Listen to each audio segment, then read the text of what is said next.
Lolo Tino. Lolo Tino, gumising po kayo. Oh, bakit ba? Ano bang problema mo? Sarap na nagtulog ko eh. Kailangan kong magpahinga kasi maaga akong pupunta sa bukid bukas. Kasi Lord, itong tiyan ko sumasakit. Ilang beses nang gumagalaw ang anak ko. Parang natatakot siya. Ay, talagang gagalaw na siya kasi nga malapit na siyang mag-7 buwan ngayon. Lolo Tino, tumingin ka po sa bubungan natin. Nahawin ang pawid. At mayroong tao. Ayun o. Ha? Ay, naku po. Ay, takpan mo ng unan niyang tiyan mo. Apo, aswang yan. Walang yakang aswang ka. Tigilan mo ang apo ko! Merong malaking asong itim na nakapasok sa pintuan natin, Lolo Tino! Lumayo ka sa kanya! Kakagatin ka niya! Aswang din ang walang yan to! Lumayas ka dito! Huwag mo akong kakagatin! Ha!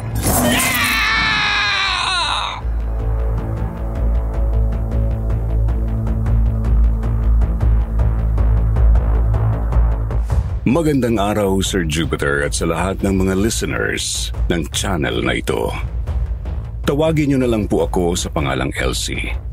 Kagaya ng mga kwento ng ating mga kababayan na napakinggan ko dito ay mayroon din po akong karanasang hindi makakalimutan tungkol sa mga aswang. Nangyari po ito maraming taon na ang nakakaraan sa aming probinsya sa Abra nang magbuntis ako sa una naming anak ni Jomar. Akala ko kasi ay kwento lang ang tungkol sa mga aswang. Hindi ko inasahang totoo pala sila. At yun ang isishare ko sa inyo ngayon. Pero bago ko simulan ang aking kwento, naniniwala ka ba sa aswang? Anong kwento sa seryeng ito ang hindi mo makakalimutan?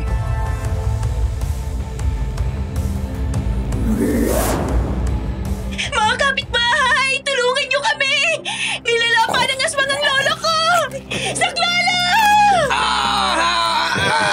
Walang yakang aswang ka! Layuan mo ako!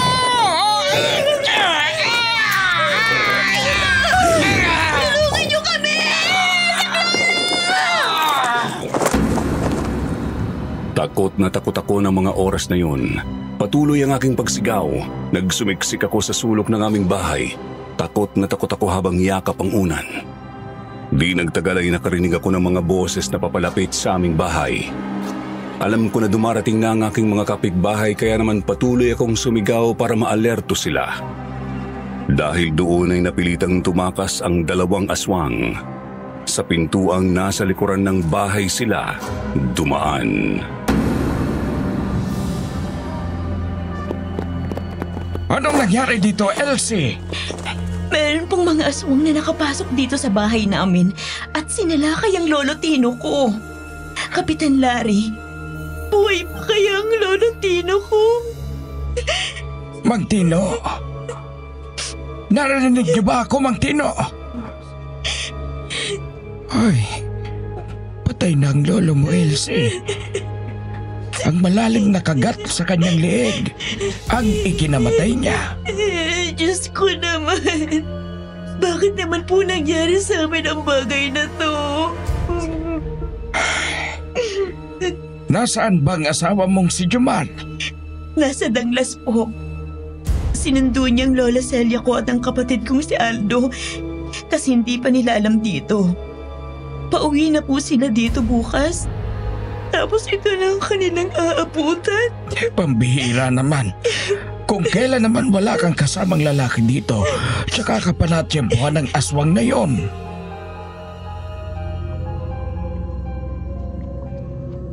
Bago pa ako makasagot ay narinig ko na ang boses ng aking biyanan na paparating.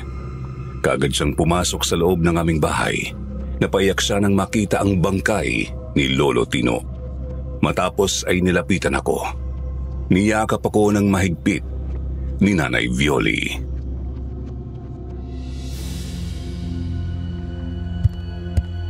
Elsie, anak, ayos ka lang ba? Hindi ka ba nasaktan? Hindi po ako nasaktan, inay, kasi ipinagtanggol ako ni Lolo Tino. Kaya siya naman ang pinagbalingan ng mga aswang na yun.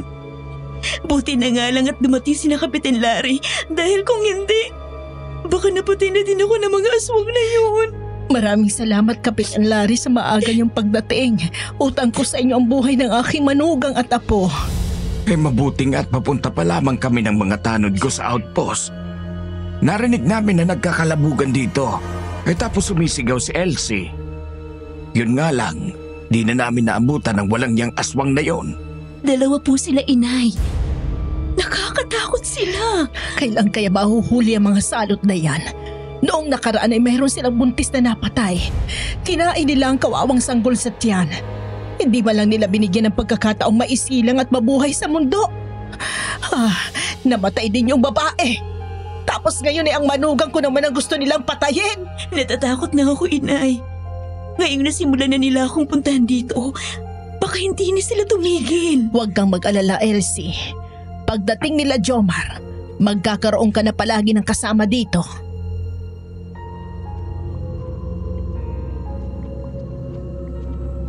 Noong gabi nga na iyon, hindi na ako iniwanan ni na Inay Violi. Sina Kapitan Larry naman ay inayos na ang bangkay ni Lolo Tino. Hanggang sa sumikat ang araw. Gamit ang mga plywood ay iginawa ng mga kapitbahay namin ang kabaong si Lolo Tino. Binihisan at saka inilagay doon. Kaya nang dumating na sina Jomar kasama ang kuya kong si Aldo at ang Lola Celia ko, gulat sila nang makitang nakahiga na sa kabaong si Lolo Tino.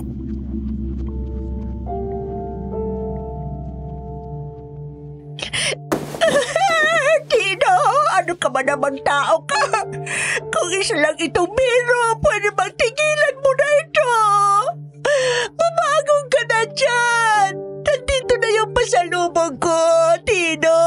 Yung ikmo at nganga mo! Lola Celia, hindi po ito biro. Sinabi ni Elsie na totoong wala na si Lolo Tino. Nakagat siya ng aswang kagabi. Talaga palang iniwanan na ako ni Tino? Oo, Lola Celia. Wala na ang Lolo Tino. Pero huwag kayong mag-alala. Hindi tayo aalis dito hanggat hindi natin siya naigaganti sa mga aswang na yon. Apo, huwag mo nagdagdagan pa ang sakit ng aming mga kalooban. Nawala na ang Lolo Tino mo. Ayoko na mayroon pang sumunod sa kanya. Tama kayo, Lola Celia. Pero hindi naman titigil ang mga aswang hanggat hindi nagagawa ang gusto nila.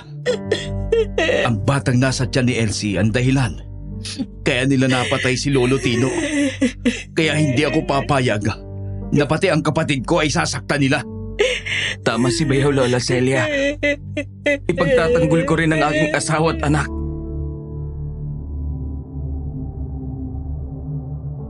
Hindi na kumibo si Lola Celia. Ipinagpatuloy na lamang niya ang pag-iyak nang muli siyang sumilip sa kabaong ni Lolo Tino. Noon naman dumating sa aming bahay si Melissa. Natanaw ko na matagal siyang tumayo sa labas ng aming bakuran habang pinagmamasdan ng mga tao sa labas ng aming bahay. Napansin din siya ni Kuya Aldo.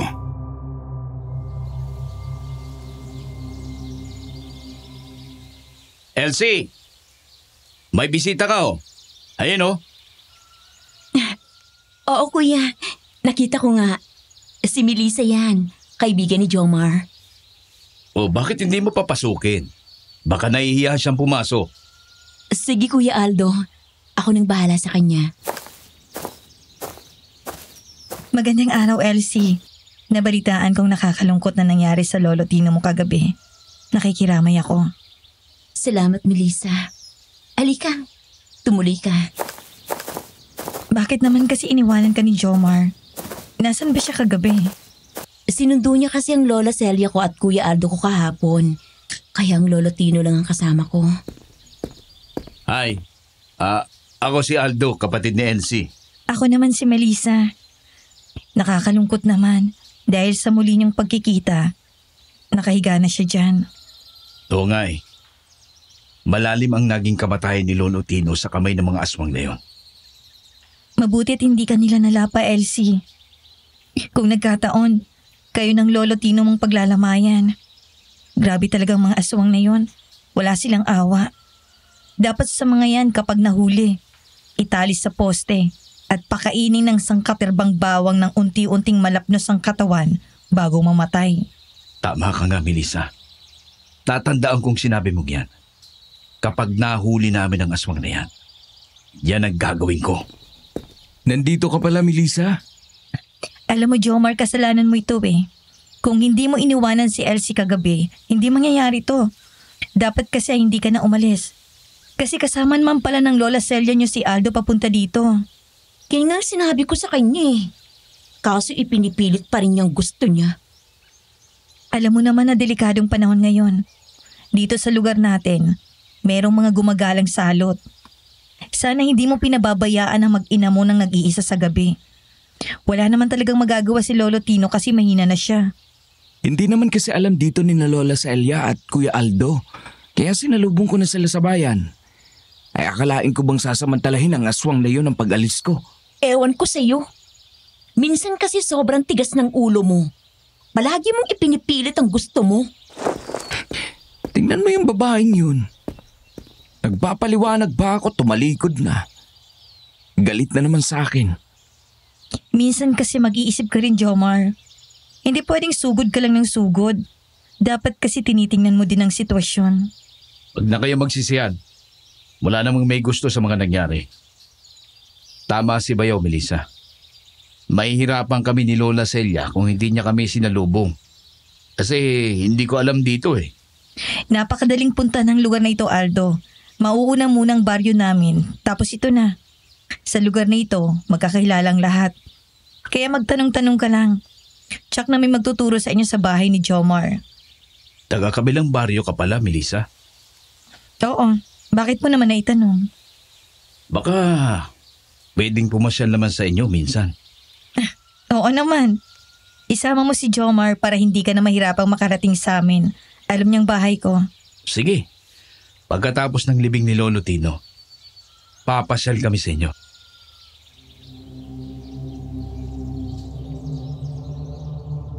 Ngumiti lang ng matamis si Melissa kay Kuya Aldo.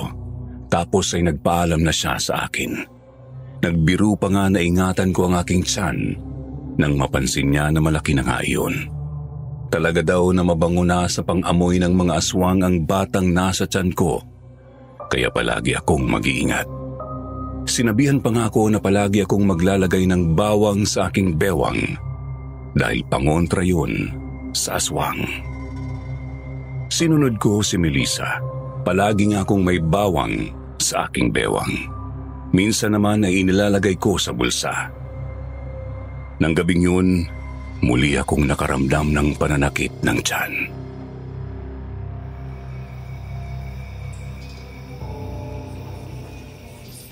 Aray! Jomar! Masakit ng tiyan ko. Anong nangyari? Bakit sumakit ang tiyan mo? Hindi ko alam eh. Basta bigla niya lang sumakit. Jomar, ganito rin yung nangyari nung gabing mapatay ng aswang si Lolo Tino. Galaw din ang galawang anak natin.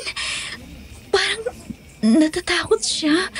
Iisa lang ang ibig sabihin niyan, Jomar. May aswang na umaaligid dito. Pero sa dami ng naglalamay dito sa burol ni Lolo Tino, paano natin malalaman kung sino ang aswang? Kumuha ka ng maraming bawang at durugin mo. At ilagay sa platito. Ipahawak mo kay Elsie. Hindi gusto ng mga aswang ang amoy ng bawang. Kaya lalayo sila kay Elsie kapag naamoy nila yon. Sige, yun ang gagawin ko. Marami akong nakaimbak na bawang dun sa aking kubo. Katatapos lang kasi ng anihan at hindi pa nadadala sa bayan. Sige, dalian mo. Huwag kang magpapahalata sa mga taong narito. Hayaan mo lang sila sa mga ginagawa nila.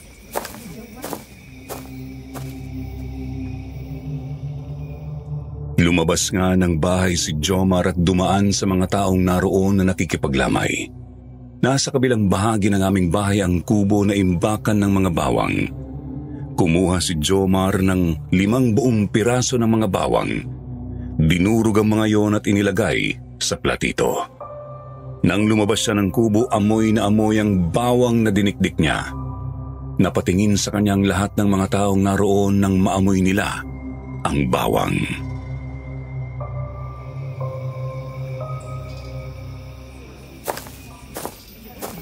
Anong problema, Jomar? Bakit nagtitikdik ka ng bawang? May gusto lang akong hanapin, Kapitan Larry. Sa palagay ko, ay narito sa burol ni Lolo Tino ang aswang. Sigurado ka na ba, Jomar? Oo, Kapitan Larry. Pero puro kapitbahay lang natin ang nandito. Pero ang matandang yun napapalapit sana dito. Hindi tumuloy dahil naaamoy niya ang bawang. Kilala niyo ba siya, Kapitan?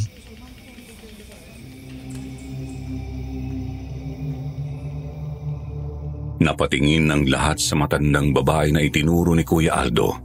Nakatayo ang matandang babae sa bakod. Hindi makapasok at makalapit sa burol. Paano nga ay naamoy agad ang hawak ni Jomar. Nagulat din ang matanda nang makita niya na lahat ng tao na naroon ay nakatingin sa kanya.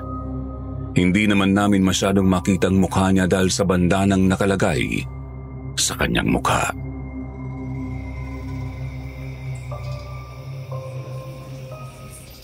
Sige, baka taga rito lang din sa atin at gusto makipaglamay.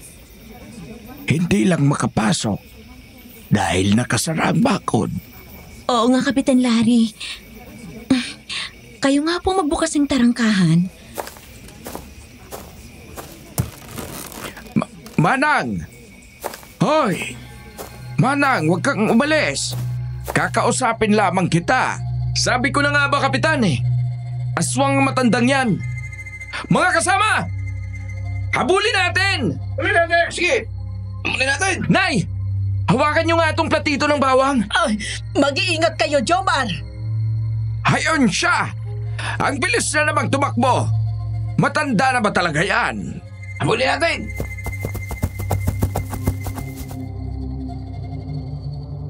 Lahat ng mga kalalakihang naroon ay hinabol ang matanda kaya kami lang ni na Lola Celia at Inay Violi ang naiwanan sa bahay. Noon tumalon mula sa bubungan ng isang aswang na kung tawagin nila ay abwak, isang uri ng aswang na mukhang bayawak. May mahahabang pangil, may matutulis din at matatalim na kuko. Nagulat kami kaya napaatras ako kina Inay Violi. Kahit natatakot naman ang aking biyenan ay kaagad na dumampot ng pamalo. Ipinakita rin ito ang platito ng bawang.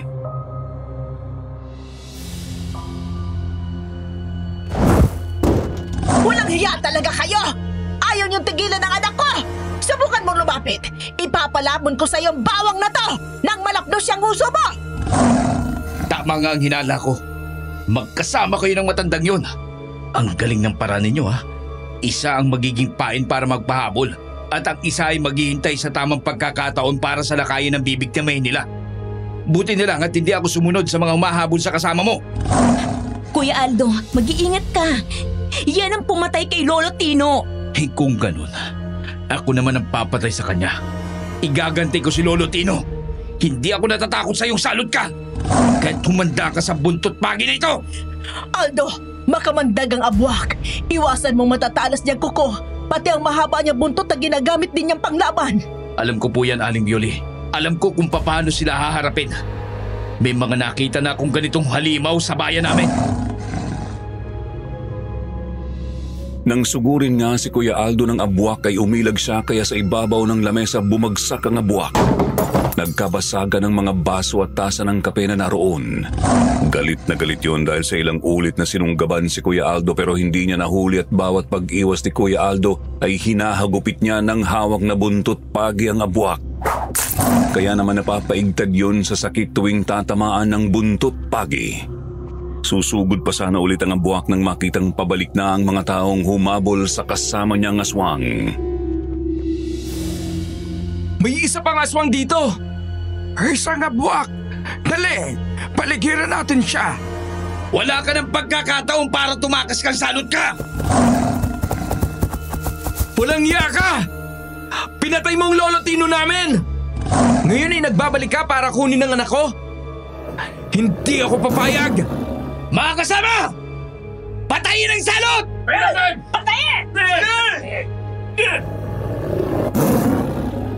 Mabilis na kumilos ang lahat ng mga kalalakihang naroon, pero malakas at mabangis ang abwak. Walang makalapit sa kanya. Ang mga sibat naman ay parang hindi tumatalab sa makunat na balat ng abwak. Napansin ni Kuya Aldo na tuwing mayroong magtatangka na sibatin ang abwak ay iniikot nito ang katawan para ang sibat ay sa likod tumama. Nagagalusan lang ang abwak pero hindi nagkakaroon ng malalim na sugat. Sa tiyan niyo patamaan ang sibat! Mahina ang abwak sa parteng yan. Napansin niyo ba mga kasama? Ay tama si Aldo mga kasama. Kung ganun ay kumilos na tayo.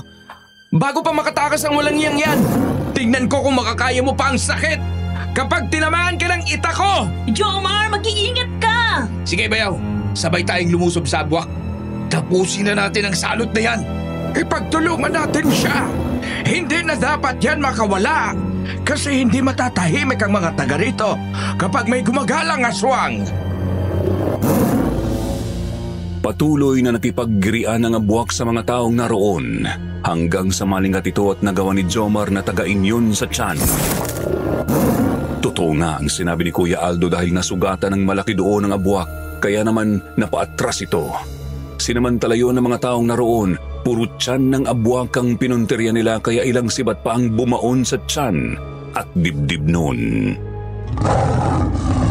Ngayon na, Jomar! Pugutin mo ang ulo ng walang yan nang matiyak ang kanyang kamatayan. Yun talagang gagawin ko, Kuya Aldo. Para maiganti natin ang lolo Tino! Patay na ba siya, Jomar? Opo, Inay. Patay na siya. Matatahimik na si Lolo Tino dahil naiganti na natin siya. Hindi pa, Jomar. Dahil buhay pa ang kasama niya. Tiyak na kapag nalaman niya ang nangyaring ito, tiyak na mag-uulol yun sa galit at gaganti. Kaya kailangan natin mag-ingat na mabuti. Tama si Aldo. Kaya mula ngayon, huwag mo nang iiwanan pang nag-iisang asawa mo, ha? Delikado ang mga buntis sa panahong ito. Opo, Inay.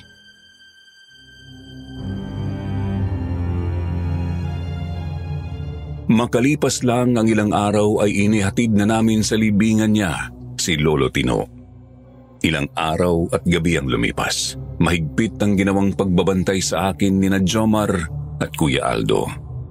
Palagi ko silang kasama kahit saan ako magpunta. Para ko na nga silang mga alalay. May mga gabing sumasakit ang tiyan ko kapag ganoon ay alam ko na naliligalig ang aking anak. Ibig sabihin ay mayroong aswang sa paligid. At kapag ganoon ay kaagad na lumalabas ng bahay si Kuya Aldo. Naiiwan sa tabi ko si Jomar.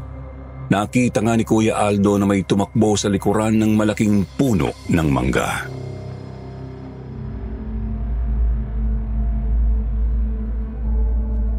Alam kong nasa paligid ka lang, pero hindi mo kami maiisahan. Lumabas ka! At harapin ako para matikman mo ang buntot pagi ko!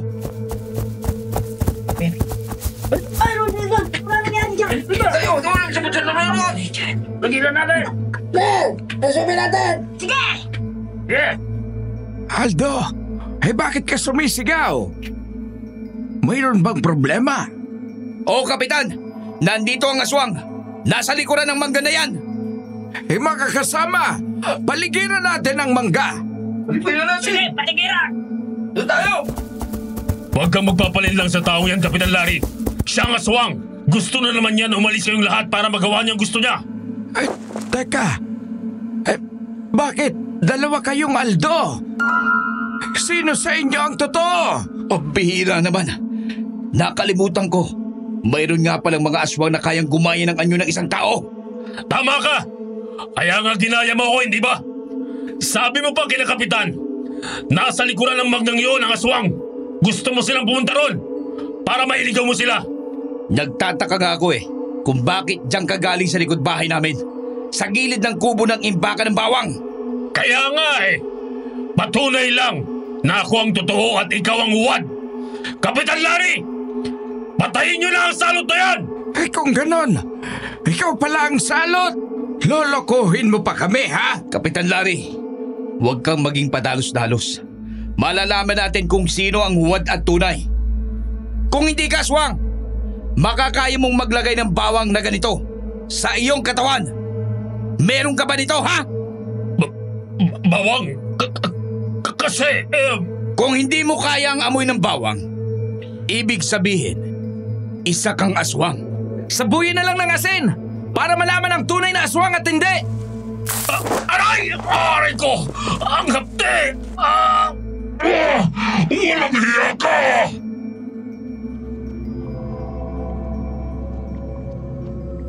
Lumabas ang anyo ng aswang na gumagaya kay Kuya Aldo.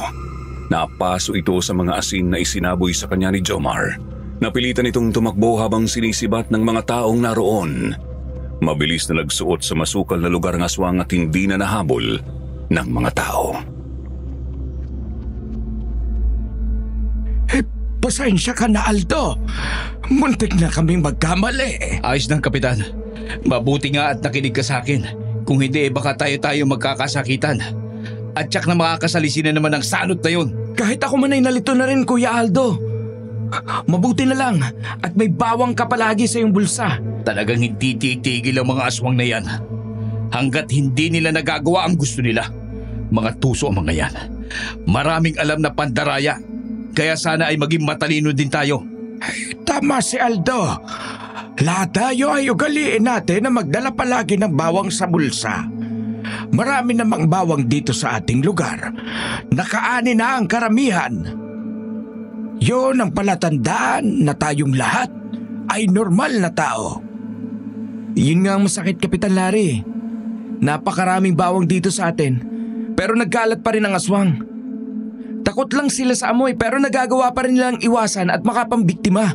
Mag-iingat na lamang tayo.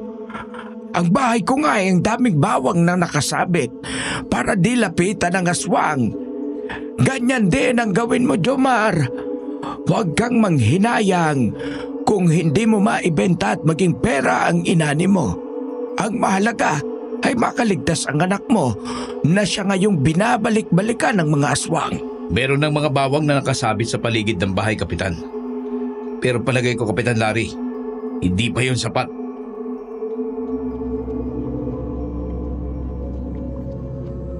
Sumang-ayon naman kay Kapitan Larry ang lahat ng naroon. Kaya nang sumunod na araw ay dinagdagan pa ni na Jomar at Kuya Aldo ang mga nakasabik na bawang sa aming bahay. Dahil doon ay ilang araw at gabi akong nakaramdam ng katahimikan sa paligid. Nagpaalam si Inay Violi na ilang araw mawawala dahil dadalo sa kasalan ng kamag-anak nila sa kabilang bayan. Ayos lang naman sa akin yun kasi hindi na nga nagparamdam ang aswang. Nang sumunod na araw ay galing kami sa Talipapa. Nakasalubong namin si Melissa at ang kanyang inay.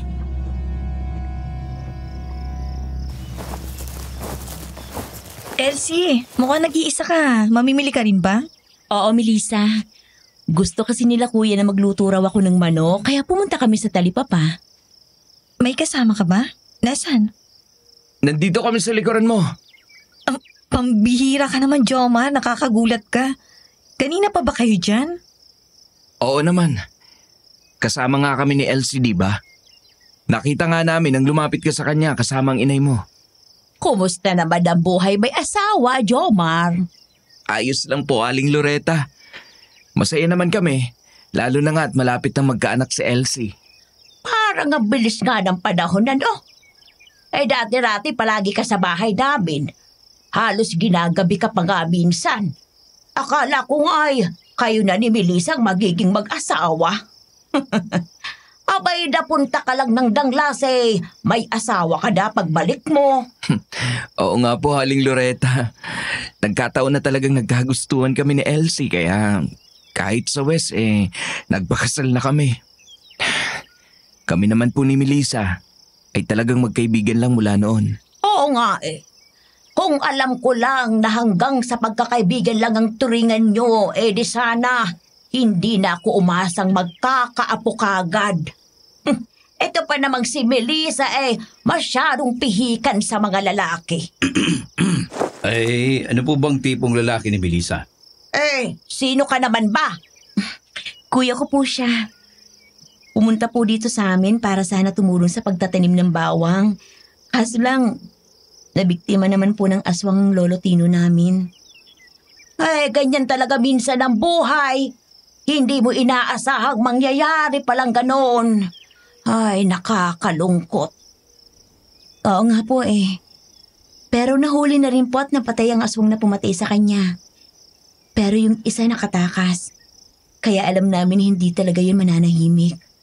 Abay, palagi kang mag-iingat ha. Yan pa namang tiyan mo malaki na.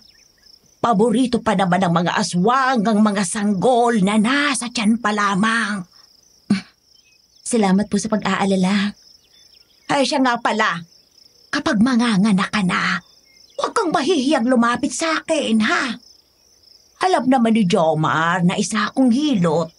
Nagpapaanak din ako. Huwag kang mag-alala. Mababalag naman akong maningil. Sige po. Salamat po, Aling Loretta. Aling Loretta? Ano po bang tipong lalaki ni Melissa? Yung pong tanong ko kanina di niyo po sila sagot? Abay, dabuho ka. Bakit ako pang tatanungin mo Haya naman si Melissa at kaharap mo. Naku. Nasensya na po kayo. Akala ko kasi kayo din ang pumipili ng lalaki para sa anak ninyo.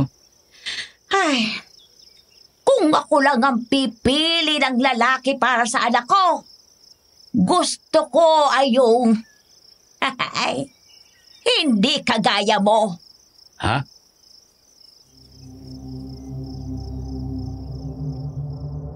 Sa sinabing yun ni Aling Loretta, hindi ko napigilan ang aking sarili na tumawa ng malakas. Kaya naman nayanig ang aking tiyan at muli ay gumalaw ang bata sa aking tiyan. Nakaramdam ako ng sakit dahil tuloy-tuloy ang paggalaw ng aking tiyan.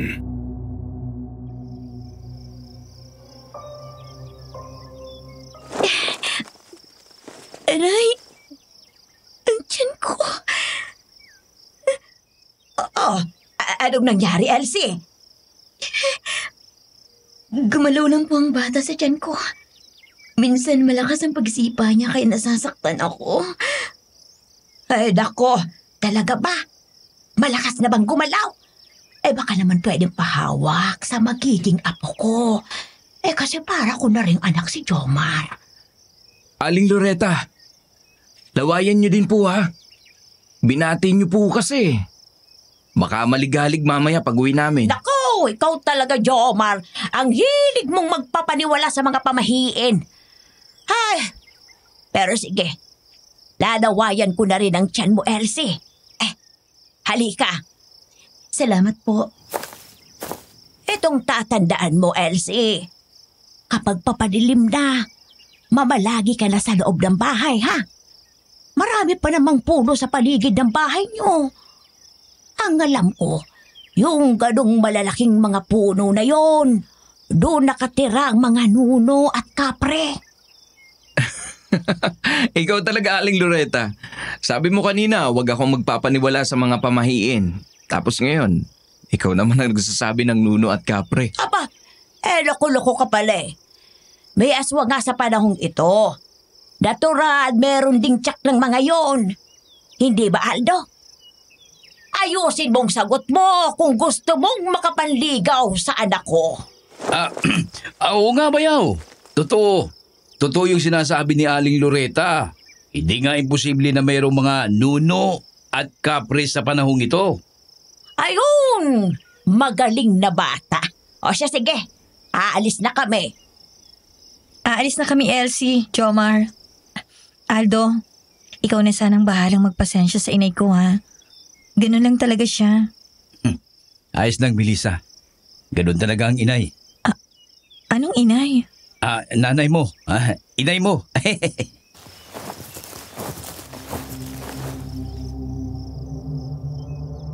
Bahagya lang gumiti si Melissa tapos ay lumayo na siya sa amin para sundan ng kanyang ina. Kami naman ay bumalik na rin sa aming bahay matapos na makabili ng lulutuin para sa tanghalian. Habang nagluluto ako ay muli kong naalala ang mga sinabi ni Aling Loretta tungkol kina Melissa at Jomar. Kaya paminsan-minsan ay napapatingin ako kay Jomar.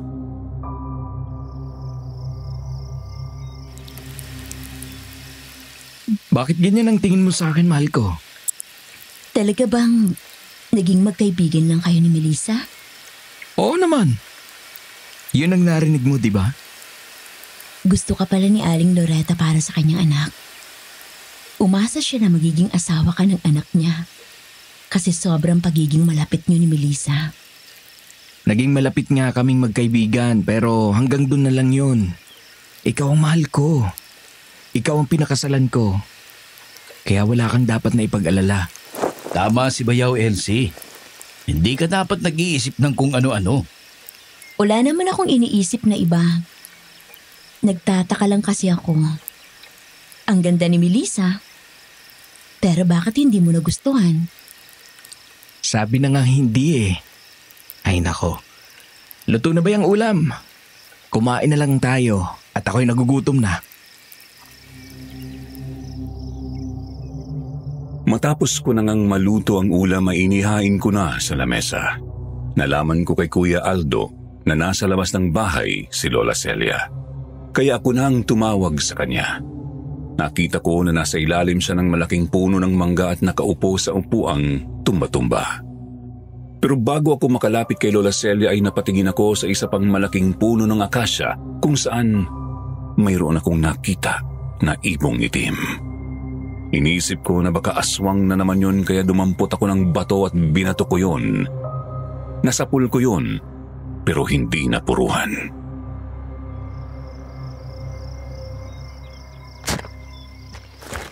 Bisit ka? Mabuti na nga at umalis ka na dito. O sino sinisigawan mo? Yung ibong itim. Umalis na eh. Nakakabwisit ang itsura kaya binato ko. Ikaw talaga, kung ano-anong pinapansin mo.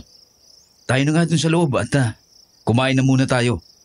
Mauna ka nang pumasok roon at ako na ang mag-aakay kay Lola Celia. Sige, nagugutom na nga din ako eh. Nauna na akong kumain. Nagugutom na ako eh. Sige na po Lola Celia, kumain na po tayo. Sabay-sabay na nga kaming kumain. Matapos nyon ay niligpit ko na ang natirang pagkain at hinugasan ang mga pinggan. Matapos ay lumabas ako ng bahay at dinalan ko ng kape si Lola Celia. Noon ko muling nakita ang maliit na ibong itim. Dumapo sa ibabaw ng puno at bigla ay tumaiyon. Bumagsak ang tain yon sa aking braso. Dahil lusaw yon ay kumalat agad sa aking braso. Kaagad ko naman yung binuhusan at sinabunan kasi nandidiri ako. Pero kahit nahugasan na siya ay parang naaamoy ko pa rin ang mabahong amoy niyon.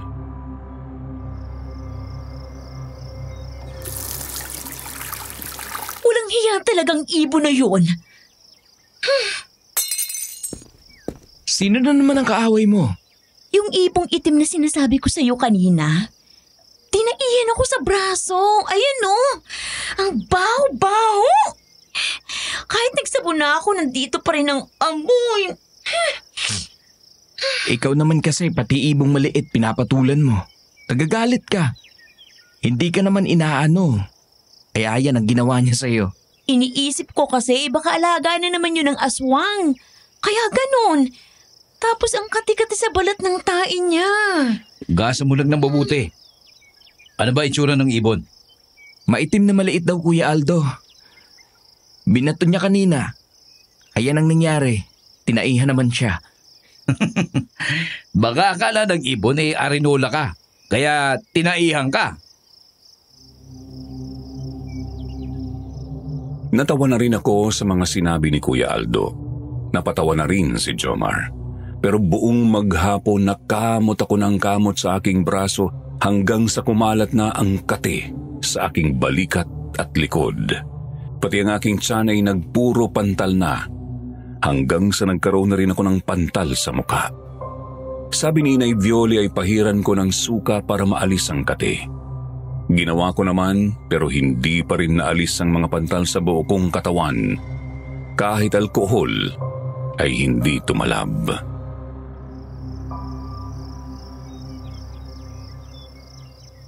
Siguro'y nabati ka ng nuno sa punso. Kaya ganyan ang nangyari sa'yo.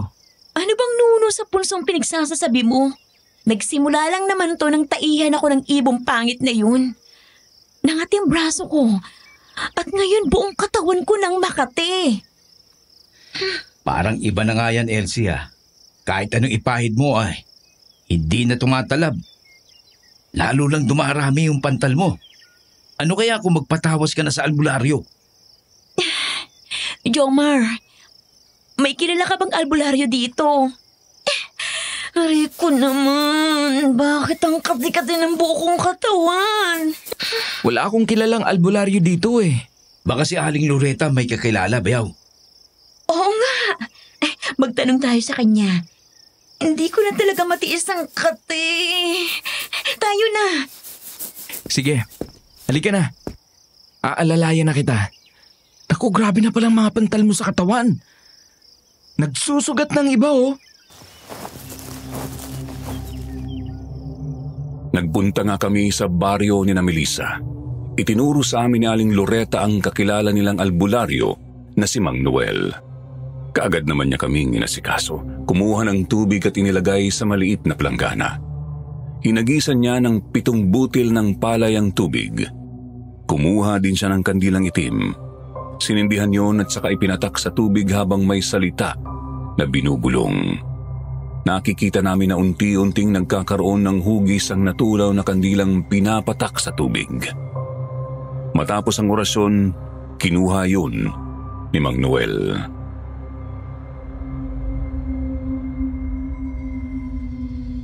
Nako, nagalit sa'yo ang nunong nakatira sa malaking puno ng mangga sa inyong bakuran. Meron ba kayong malaking puno ng mangga? Merong punso dun, hindi ba? Meron po. Pero ano naman ang ikagagalit niya sa akin? Wala naman akong ginagawang masama dun sa puno. Pati yung punso nila ay hindi ko naman pinakailaman. Pagmasdan mo tong isa pang narito sa tubig. Hugis ibon. Meron ka bang sinakta na ibon? Meron po. Yung ibong pangit na maliit. Yun ang dahilan kaya ka nagkaganyan. Sinaktan mo ang ibon na alaga ng nuno, kaya pinarasahan ka. Kung ganun po, ay anong dapat namin gawin para maalis ng galit ng nuno at pagalingin niya ang asawa ko? Mag-alay kayo ng buhay na 3 itim na malalaking manok. Ilagay niyo sa puno ng mangga mamayang hapon. Kapag nawala yun doon, ibig sabihin, tinanggap na ng nuno ang alay niyo.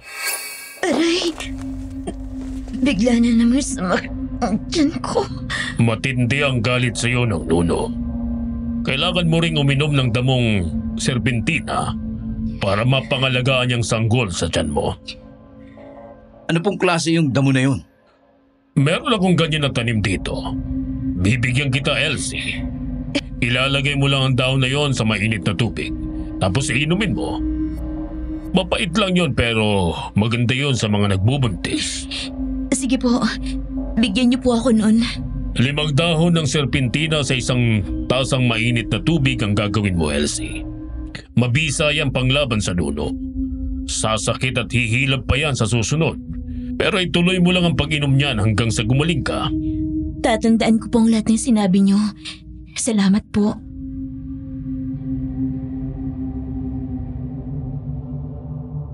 Nang matapos akong tawasin ni Mang Noel ay lumabas na kami ng kanyang bahay. Ipinadala na sa amin ni Mang Noel ang halamang serpentina na nasa paso para hindi na daw ako mahirapang maghanap kung kailangan ko. Inumin ko raw yun habang hindi nawawala ang sakit ng aking tiyan dahil sa kagagawan ng nuno na nagalit sa akin. Kaya pagdating ko sa aming bahay ay nagpainit na agad ng tubig si Jomar.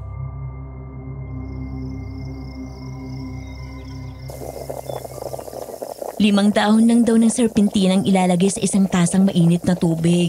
Yun ang sabi ni Mang Noel. Oo, eto na nga gagawin ko eh. Hahanap muna ako ng itim na mga manok para pang-alay natin mamayang hapon. Baka merong mabibili dun sa talipapa. Wala namang binibentang buhay na manok sa talipapa, Kuya Aldo. Sa bayan maaari pa. Sige, pupunta na ako ng maaga dun sa bayan para maaga din ako makabalik. Mag-iingat ka, Kuya Aldo, ha? Huwag kang magpapagabi. Alam mo naman ang panahon ngayon. Sige, babalik ka agad ako. Aray! Ayan na naman, sumakit na naman. Ay, matagal pa ba yan? Ang sakit ng tiyan ko. Hindi kaya manganganak ka na? Kaya wala nang humpay ang sakit ng tiyan mo? Anong mga anak ang pinagsasasabi mo? Magpipitong buwan pa lang to eh. Bihirang nanganganak ng 7 buwan. Kalimitan 9 na buwan bago manganak. Nang makaalis na nga si Kuya Aldo ay nakapagpainit na rin ng tubig si Jomar. Kumuha siya ng 5 dahon ng serpentina at inilagay doon. Nakita ko na madaling nalanta ang mga dahon. Naging kulay berde ang tubig kaya sinubukan kong tikman yun. Sa unang higop pa lang ay nalasahan ko agad ang sobrang pait. Nailuwa ko yun, bagay na ikinagulat ni Jomar.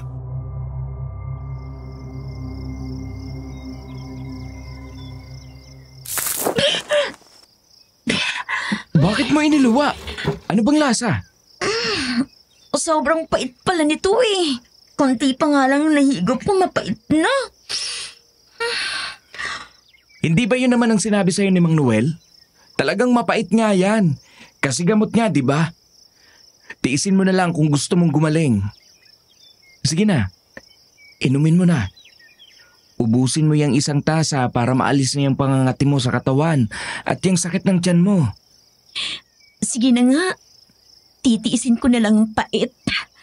Sige na, ubusin mo na yan tapos magpahinga ka na. Ako na lang ang mag-aasikaso kay Lola. Tapos ay magdadala ako ng ulam kay Inay Violi sa bahay nila.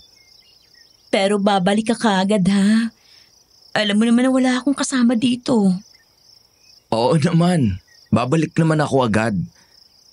Malapit lang naman ang bahay ni Inay Violi. Sige. Ubusin ko na nga to. Parang lalong sumasakit ng tiyan ko eh.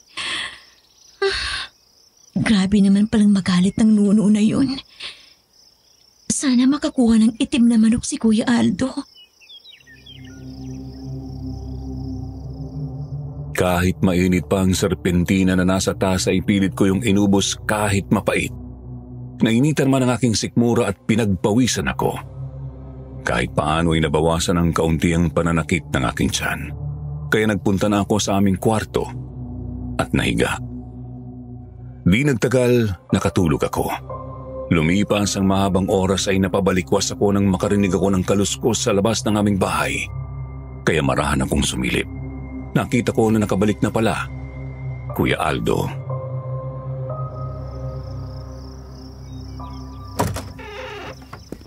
Meron na tayong pang-alay mamayang gabi. Doon sa nuno sa mangga. Sana lang tanggapin niya nang gumaling ka na. Sana nga Kuya Aldo. Kasi hindi ko na alam ang gagawin ko kapag sabay na sumakit ang tiyan ko at pangangatin itong mga pantal sa buo kong katawan eh. Ininom mo na ba yung serpentina na binigay sa'yo ng albularyo? Oo, Kuya. Gumawa na si Jomar kanina. Mamaya na lang ulit bago dumilin. Iinom ako. Oh. Ano naman ang pakiramdam mo ngayon? Medyo nawala naman ng konti yung sakit ng tiyan ko kanina. Kaya nahiga ako at nakatulog. Pero ngayon sumasakit na naman eh. Mas maganda siguro kung uminom ka na uli. Sandali at kukuha ako ng dahon para ilagay sa mainit na tubig. Ganoon nga ang ginawa ni Kuya Aldo. Kaya uminom ulit ako ng 1 tasa ng serpentina. Nang gabing yun ay inilagay na nila Kuya Aldo at Jomar sa harapan ng puno ng mangga ang 3 manok na itim tapos ay pumasok na sila sa loob ng bahay. Hindi pa nagtagal ay narinig na namin ang huni ng mga manok kaya kaagad na lumabas sina Kuya Aldo at Jomar.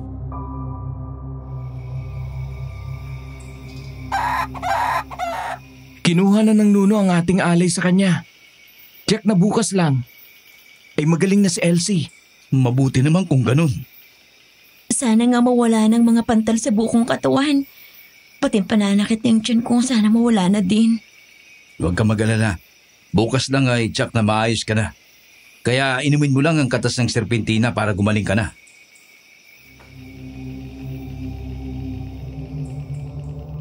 Nagpatuloy ako sa pag-inom ng serpentina. Patuloy ding sumakit ang aking tiyan. Inakala ko na dahil lang talaga yon sa kagagawan ng puno. Pero pagdating ng 3 araw ay may mga dugo nang lumabas sa aking puwerta. Sobra na rin ang pananakit ng aking tiyan.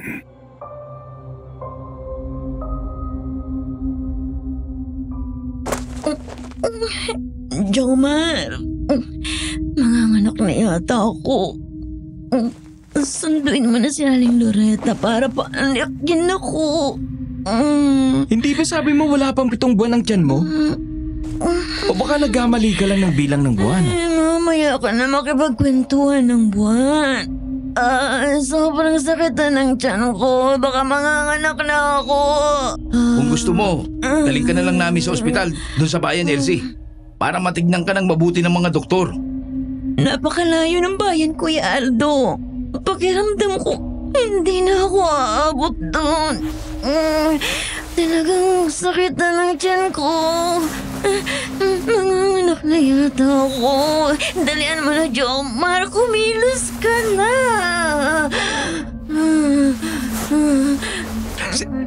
Sige, susunduin ko na siya. Konting tiis lang.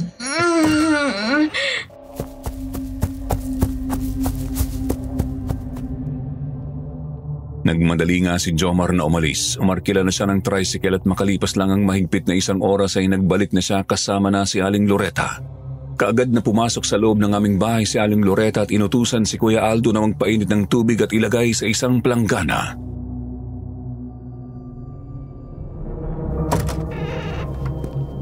Parang kulang pa sa buwan, Elsie.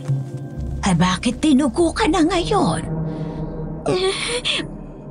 Ilang araw na pong masakit ng tiyan ko tapos ngayon, dinugo na ako. Anak ko, oo nga no. Parang manganganak ka na nga. Sumabog ng panubigan mo. Sige, iiri mo na. Aray ko, sobrang sakit.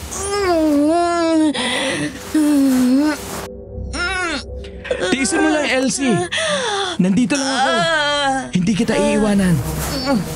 Sige, iri pa.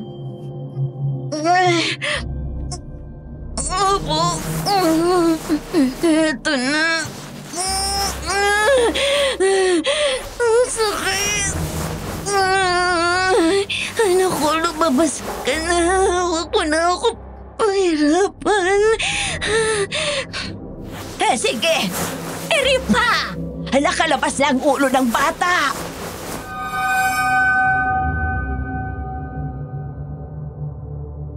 Ilang oras pa akong naghirap sa pag-ire dahil yun ang unang pagkakataong manganganak ako hanggang sa maramdaman ko nga na nailabas ko na ang aking anak. Nakahinga ako ng maluwag. Hingal na hingal ako sa sobrang pagod. Mayroon akong hinihintay na marinig ang pag-iyak ng aming anak. Pero hindi ko yun narinig kaya napatingin ako kay Aling Loretta. Nakita ko siyang ilang ulit na pinalo sa puwet ng anak ko. Di nagtagal ay binalot siya ni Aling Loretta ng maliit na kumot.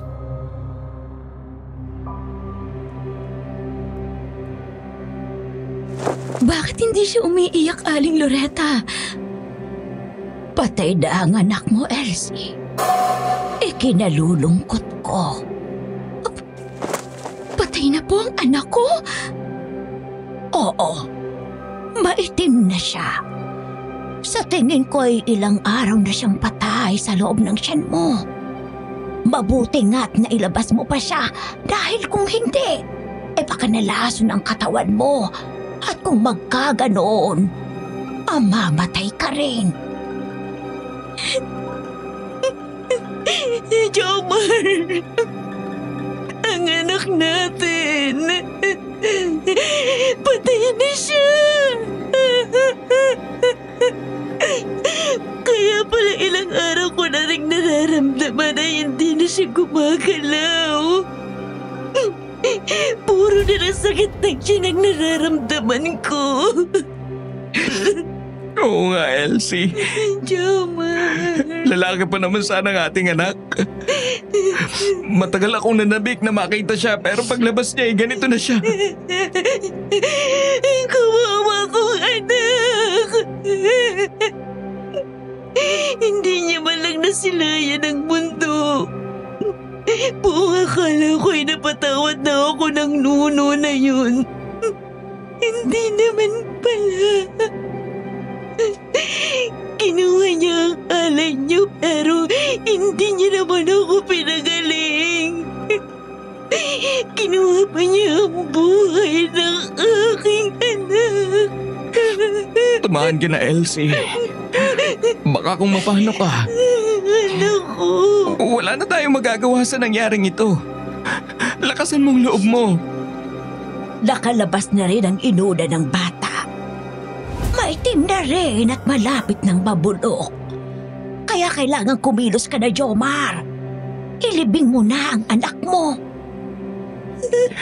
Sige po, Aling Loretta. Magkano po ibabayad ko sa inyo? Huwag mo na akong bayaran. Ibigay mo na lang sa akin itong inuna ng bata. Iuuwi ko at gagawing pataba sa mga halaman. Sige po. Salamat.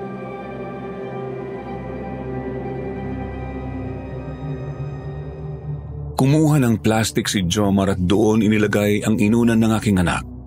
Tapos ay lumabas na ng aming bahay si Aling Loretta.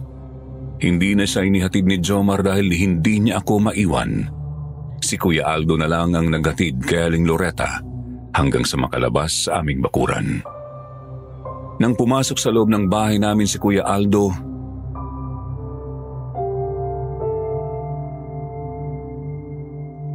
Kawawa naman yung pamangkin ko. Napakagwapong bata pa naman niya. Kaya lang hindi pinagkaloob na mabuhay.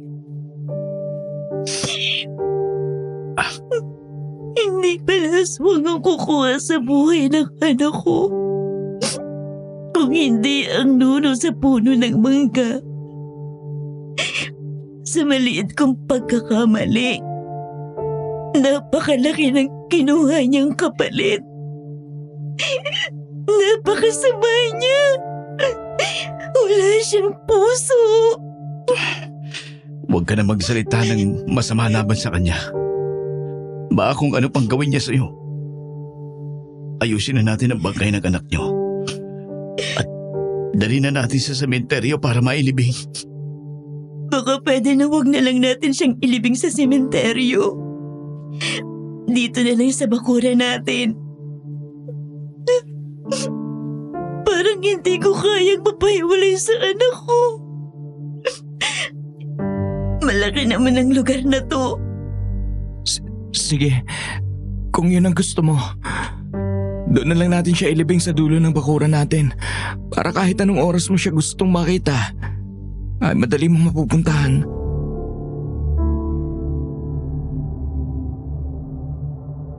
nang lumabas nga ng aming bahay si Jomar ay saka naman dumating ang aking biyanan. Kaagad siyang napaiyak nang malaman ang nangyari. Luhaan siya nang lapitan ng aking anak at kinalong yun. Niyakap siya ng mahigpit ni Inay Violi. Narinig ng lahat ng mga kapitbahay namin ang pagkakagulo namin sa bahay kaya nagpuntahan na din sa harapan ng aming bahay.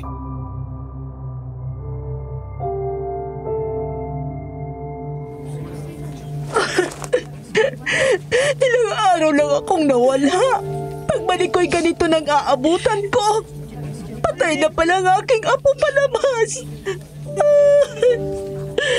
Napakasakit naman ng ganito. Akala ko ba hindi ka na binalikan ng aswang? Hindi na nga po sila nagparamdam na. Pero ang nangyari kasi, binato ko ang isang ibon. Sabi ng albularyo, nagalit daw sa akin ang nuno sa puno ng mangga. Kasi sinaktan kong alaga nun. Diyos ko naman na bata ka. Bakit naman kasi ginawa mo yon? Tingnan mo tuloy nangyari. Kaya nga po eh. Nag-alay naman po kami ng itim na manok. Nawala naman doon sa punso. Pero hindi pa rin nawala ang galit ng nuno. Kaya binasakit ng tuloy-tuloy ang tiyan niya. At ito na ang nangyari. Sa tanda ko na dito sa ating lugar, alam kong mayroon na talagang mga nuno at kapre. Pero kung anong nagawa mo sa kanila, yun lang din ang igaganti nila sa'yo. Kung nabuhusan mo sila ng tubig na mainit, kung saang parte sila nasaktan, doon ka din masasaktan.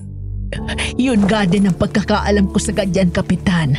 Pero sa kaso ni Elsie, posible ba na yung ibon na yun ay isa palang nuno na nag-anyong ibon? Buntis siya at nalaglag din ang kanyang anak ng batuhin ni Elsie. Hindi ko alam. Yan ang mga bagay na mahirap talagang ipaliwanag. Mga nilalang ng kadiliman lamang ang nakakaalam ng bagay na yan. Marami silang mga pamamaraan na sila lang ang nakakaalam. Malalaman lang natin kapag nangyari na. Sa palagay niyo ba, Kapitan? Wala nang kinalaman dito ang mga aswang?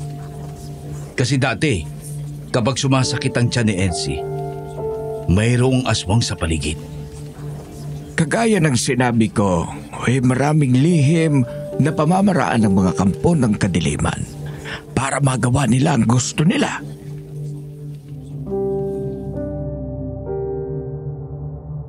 Makalipas ang isang oras ay pumasok ulit sa loob ng bahay si Jomar para sabihing nakapaghukay na siya ng malalim na butas sa aming bakuran. Kaya naman kahit masakit ay pinayagan ko na siyang ilibing ang aming anak. Wala na akong lakas ng loob na tumayo pa kaya niyakap ko ang aming anak at hinalikan sa huling pagkakataon. Patuloy ang aking pag-iyak nang bitiwan ko siya.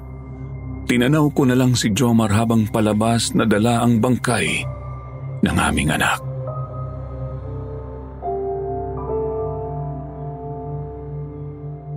Lakasan mo ang loob mo. Kailangan mong tanggapin ang lahat ng nangyaring ito sa inyo. Isa itong malaking pagsubok kaya kailangan mo maging matatag.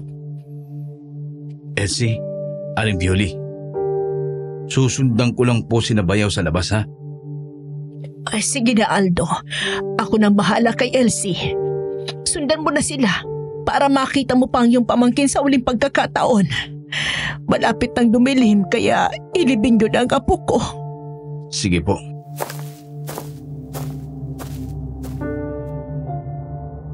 Sinundan nga ni Kuya Aldo sina Jomar. Inilibing nila ang aming anak sa dulong bahagi ng aming bakuran. Naroon din sina Kapitan. At makalipas nga niyon ay bumalik na sila. Pero nang kumagat ang dilim kagaya ng iniisip ni Kuya Aldo ay mayroon ngang 2 aswang ang humukay sa libingan ng aking anak. Naabutan pa nila ang mga iyon na hawak ang aking anak at sinisimulan ng kainin.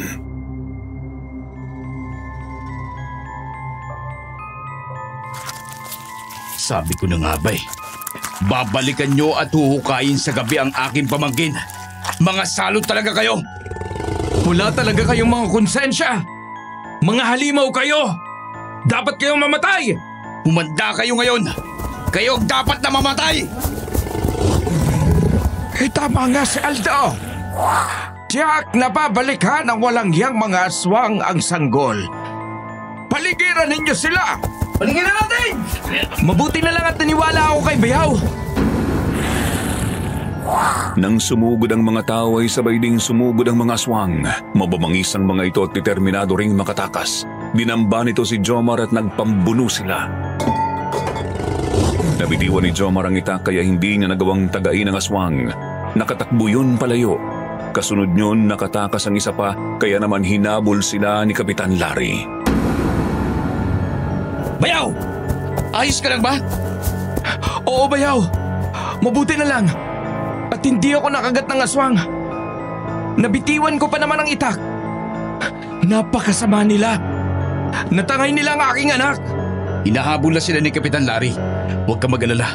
Makikilala din natin ang mga aswang na yan sa lalong madaling panahon. Sana nga lang ay tama ang naging plano mo, Kuya Aldo. Sigurado yun, Bayaw. Kaya't maghintay ka lang. Anong nangyari, Kapitan Larry? Nahuli niyo ba ang mga aswang? Hindi. Mabilis silang nakatakas. Sobra kasi ang dilim ng gabi. Nagkataon na kumulimlim. Kaya ang sinag ng buwan ay nawala. Salamat sa pagtulong niyo, Kapitan Larry. Ang mahalaga walang sino mang nasaktan sa atin. Nakuha na nilang anak ko. Sa palagay ko hindi na babalik ang mga yon. Ang mga salot na yon. Sige, kami naman ng mga tanod ko ay magro-ronda muna. Baka sakaling masabat ba namin sa ibang lugar ang mga aswang na yon.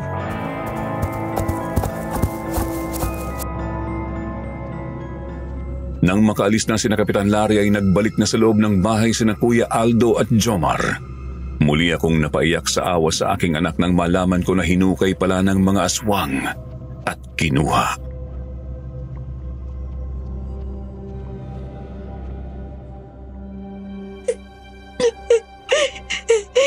Kasalanan ko ang lahat ng to.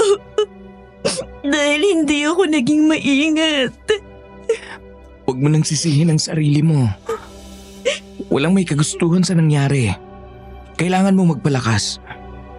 Hindi pa tayo nakakasiguro na titigil na ang mga salot na yun. Alam nila na mahina ka pa. Baka ikaw naman ang balikan. Tama si Jomar. Kailangan mong huminahon. Walang naninisi sa'yo. Masakit sa ating lahat ang nangyari. Ang kailangan mong gawin ngayon ay tanggapin ano man ang nangyari. Napansin ko na mayroong halamang serpentina sa labas ng bahay. Saan galing yun? Sa albularyo, Inay. Kasi nung nagkaroon ng maraming pantal si Elsie, ay nagpunta kami doon. At sinabi na nagalit daw ang nunod sa punso. Sumasakit ang tiyan ni Elsie. Kaya siyang nagbigay niyan. Gamot nga yan sa sakit ng tiyan. Pero hindi pwedeng uminom ng serpentina na yan ang mga buntis. Ginagamit siyang gamot ng ilang mga hilot kapag merong nagpunta sa kanila na gustong ilaglag ang bata. Kung ganun, hindi ba alam ni Mang Noel ang bagay na yun? Ganun ba yun, Inay? Oo, sobrang pait niyan. Sino mang buntis na makainom niya ng marami at tiyak na makukunan, malalaglag ang bata. Pero yung anak nyo, 7 buwan na yon. Kung napilitang lumabas, abay dapat buhay siya. Pero patay na siya nang lumabas, Inay. Ilang beses na tinapik ni Aling Loretta sa puwet, pero hindi umiiyak. Ang albularyong yun ang dahilan. Kaya lalong naging masama ang pakiramdam ni Elsie. Dapat niyang panagutan ang nangyaring ito. Kumilos na tayo ngayon. Puntahan na natin si Mang Noel. At tanungin kung bakit ganun ang ginawa niya. Sige, Bayaw. Tayo na. Huwag nga kayong maging padalos-dalos. Nakita niyong malalim pa ang gabi. Kung aalis kayo, sino makakasama namin dito? Makakaya ba namin ng Lola Celia niyo na protektahan si Elsie sakaling bumalik nga ang mga aswang? Oo nga naman, Jomar. Ipagpabukas niyo na lang ang pagpunta sa kabilang baryo para tanungin si Mang Noel. Ako na lang ang aalis, Bayaw. Hihingi ako ng tulong kina Kapitan Larry. May iwan ka dito para bantayan sina Elsie. Sige, Kuya. Mabuti pa nga.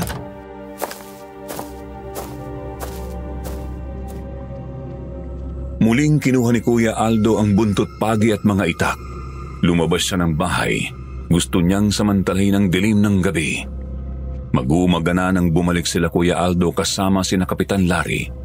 Kasama rin nila si Mang Noel na nakatali ang mga kamay. Napilitan akong bumangon at sumilip sa bintana. Nakita ko na mayroon din silang kasama na isang bata na umiiyak pa sa takot.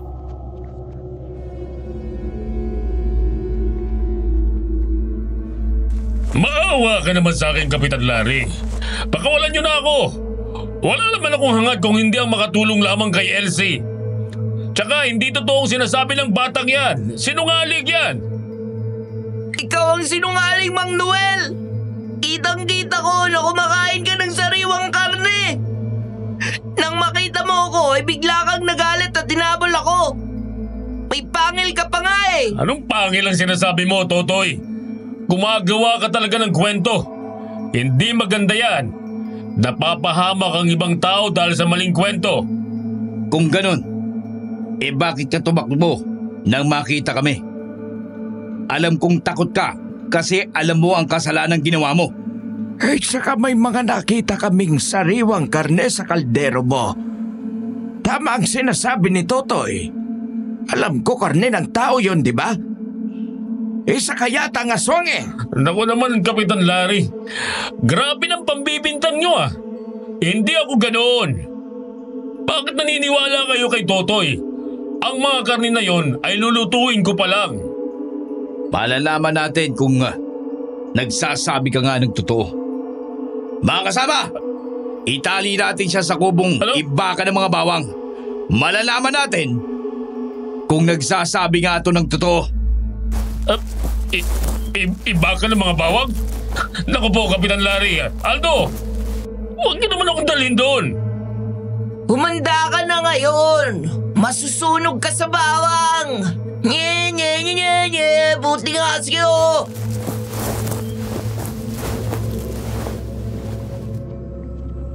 Nang maitali na sa loob ng kubo namin na imbaka ng bawang si Mang Noel ay panay ang sigaw niya.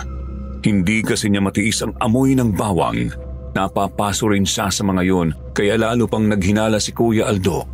Kumuha siya ng isang buong bawang, dinurog yon at inilagay sa bibig ni Mang Noel. Kaagad yung nalapnos at kasunod ay nagsuka na ito. Inilabas ang mga kinain na karne na halatang sariwa.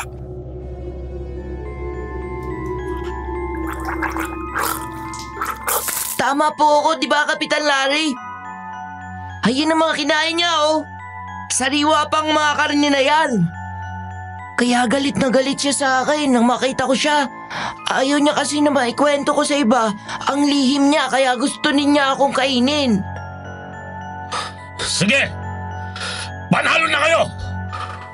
Wala na akong dapat na itago pa. Tama kayo. Aswang nga ako. Lahat ng nangyari kay Elsie ay planado. At hindi lang ako ang gumawa at nagplano ng lahat ng yon. Anong ibig mong sabihin? Anong planado nyo ang lahat ng nangyari sa kapatid ko? Dahil sa pag-ibig, Jomar. Kapag nawala ng anak mo, masisira ang pagtitinginan yung mag-asawa. Lalabas na naging pabaya si Elsie. Kaya nangyari yun. Magkakagulo kayo. At magkakaroon naman ang pagkakataon ng pamangkin ko. Kung ganon, ay sino pa mga kasabot mo? Magsabi ka ng totoo. Baka sakaling buhayin ka pa namin.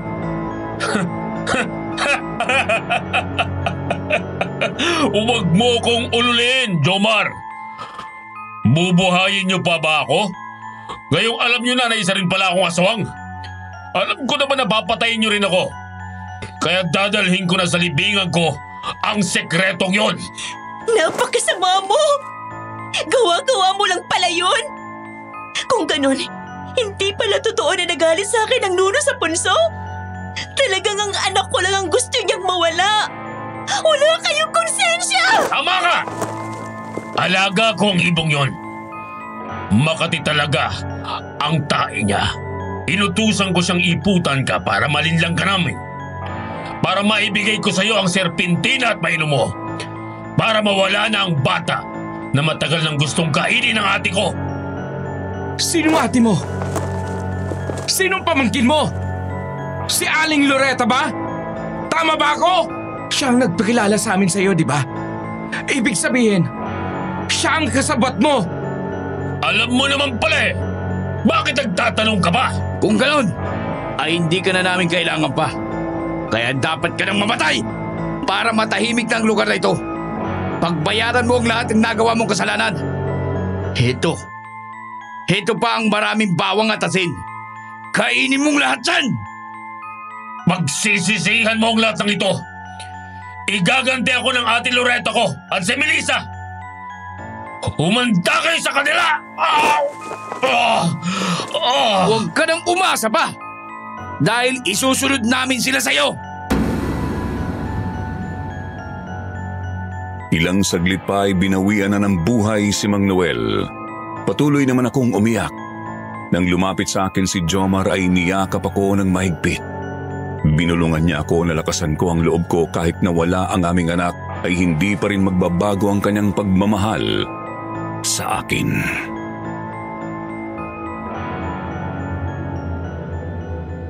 Hindi na tayo dapat mag-aksaya ng oras.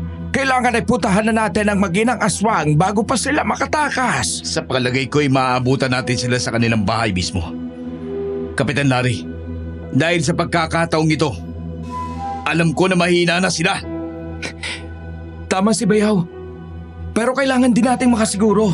Sasama ako, Jomar. Gusto kong makita ang traitor mong kaibigan. Kaya ko naman maglakad. Sige, may tricycle naman dyan. At saka araw naman ngayon. Sumakay kami sa mga tricycle na naroon at pinuntahan namin sa kabilang baryo sina Melissa at Aling Loretta. Nang makarating kami sa kanilang bahay ay nakita naming saradong-sarado ang pintuan at bintana. Kaagad na pinaligiran ng mga tao ang buong bahay nila para siguruhin na hindi makakatakas. Nang sumilip si Kuya Aldo sa siwang ng bintana ay nakita na parehong nakahiga sa papag sina Aling Loretta at Melissa. Kaya pinuwersa niyang sipain ang pintuan hanggang sa mabuksan yun.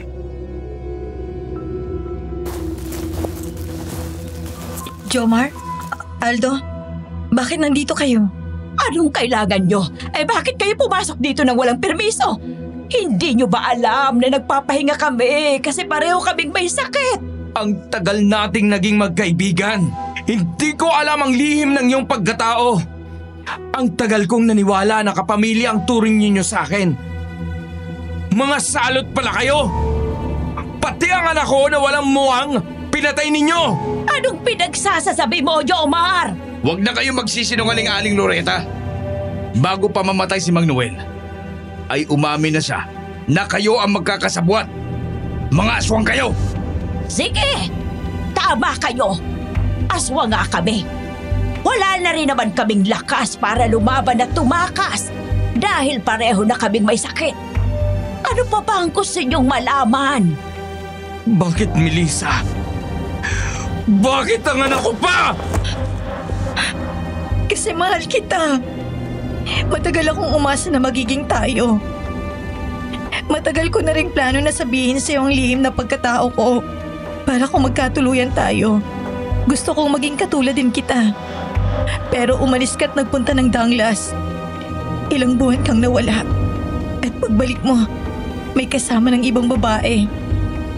Mula pa noon, alam mong itinuturing kita kaibigan. Isang kapatid. Dahil solong anak lang din ako. At yun ang hindi ko matanggap. Hindi ako magiging masaya kung makikita kang masaya sa piling ng iba. Kaya pinlano naming sirain ang pagsasama nyo. Inisip kong patayin si Elsie at ang sanggol. Napakasama mo, Melissa. Wala kang puso. Makasarili kayong mag-ina. Una niyong napatay ang ama kong abak. Kung ganun ama mo pala yun, dapat lang yun sa kanya. Dahil pinatay niya si Lolo Tino. Ngayong malinaw na sa akin ang lahat. Mula sa simula ay plano ninyo ang lahat. Idinamay niyo pa ang matanda na walang kalaban-laban. Ikaw ang may kasalanan ng lahat, Elsie. Dahil kung hindi ka dumating sa buhay ni Jomar, baka masaya pa rin sila Melissa hanggang sa ngayon. Pero peste kang babae ka, Elsie. Kaya habang lumalabas ang anak mo sa iyong sinapupunan, piniga ko na ang mga ilong niya. Kaya hindi na siya umiyak. Pinatay ko na. At nang gabi rin yun, nakuha namin siya at kinain. At yun ang pinakamalaking pagkakamaling nagawa niyo, Aling Loretta. Kaya ngayon nakaratay na kayo at alam ko ng ilang oras nilang mamamatay na rin kayong mag-ina. Bakit? Ano bang meron sa sanggol? Bakit matapos namin kainin ay naging ganito ng kalagayan namin? Kahit isinukan na namin ang aming kinain, patuloy pa rin kami nangihina. Binihusan ko ng laso ng daga ang bibig ng sanggol. Bago namin siya inilibing, alam kong papalikan siya ng aswang. Hindi niyo na malalasahan agad yun dahil sariwa ang katawan ng sanggol. At isa pa, hayok sa laman ng tao ang mga aswang na kagaya ninyo. Kaya pala ganito nangyari sa amin. Parang sinisira na ng lasa ng aming katawan. Kahit gaano katibay ang katawan ng isang aswang, wala pa ring ligtas kapag nalaso na. Kabayaran lang yan sa kasalanang nagawa niyo, Melissa. Di nagtagal ay naunang nalagutan ng hininga si Aling Violi. Kasunod na si Melissa, makalipas lang ang kalahating oras. Dahil wala silang kamag-anak doon ay kami na rin ang nag-asikaso sa kanilang mga bangkay, kahit na nga gumawa sila ng masama sa amin. Dahil itinuring pa rin silang pamilya ni Jomar sa kabila ng lahat. Binigyan sila ng maayos na libing saksi ang mga kababaryo nila. At doon namin narinig ang kwento ng mga kababaryo nila.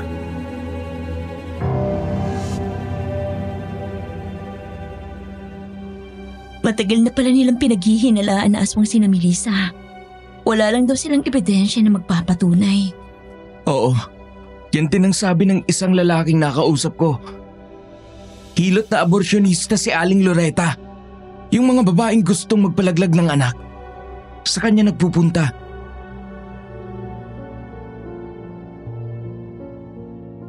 Makalipas lang ang isang taon ay muli akong nagbuntis, Sir Jupiter. Naging maayos naman ang aking pagbubuntis hanggang sa maisilang ko ang aming anak. Lalaki rin at kamukhang-kamukha ng nauna kong anak na namatay. Kaya masayang-masaya kami ni Jomar. At yan po ang aking natatanging karanasan na hindi ko makakalimutan habang ako ay nabubuhay. Kaya sa mga listeners dyan na kagaya ko, baka mayroon kayong kakaibang kwento tungkol sa mga aswang. Share nyo na din dito at mag-subscribe na din kayo sa channel na ito para lagi kayong updated sa mga bagong kwento. Tiyak na masisiyahan kayo kasi magagandang karanasan ng mga letter sender dito. Promise.